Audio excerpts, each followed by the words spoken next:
magandang buhay mga ka-reels. Ito na naman po ako mag-share sa inyo kung paano magluto ng pudding. Kung meron po tayong mga old dyan ng mga tinapay na hindi na natin makain at tayo nauumay na kainin, ito po ang ating gawin. So ayan po, meron tayong lumang tinapay, sugar, itlog, margarine, at condensed milk, and then cheese, no? And then raisin. Ayan po ang aking mga halo sa aking pudding. So yung aking margarine po ay ilalagay ko lang po yan pang-grease sa ating plate para hindi po dumikit ang ating pudding sa lalagyan.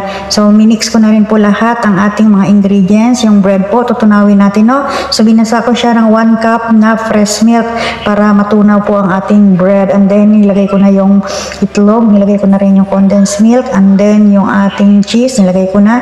At kaya na rin yung ating raisin, nilagay ko siya ng ilang pirasong raisin. At ang meron akong natirang mga chocolate dito na hindi ko na nakain, ay hinalo ko na rin po. Hindi ko pala siya nilagyan ng sugar, gawa ng matamis na, no? Matamis na yung ating condensed milk. So ayan, nilagay ko sa lalagyan at tamang-tawa lang po ang kanyang dami. At hindi mo pala tayo dapat maglagay ng pampaalsa o libadura sa ating mga pudding gaya ng yeast o ng baking powder o baking soda, no? Ganyan lang po yan siya, wala pong pampaalsa. So tamang-tama lang po ang ating mixture sa ating lalagyan. So ito po ay pudding making challenge. Paano naging challenge? Dahil andito po ang mga employer, paano ako nakagawa ng pudding na hindi nila nalalaman.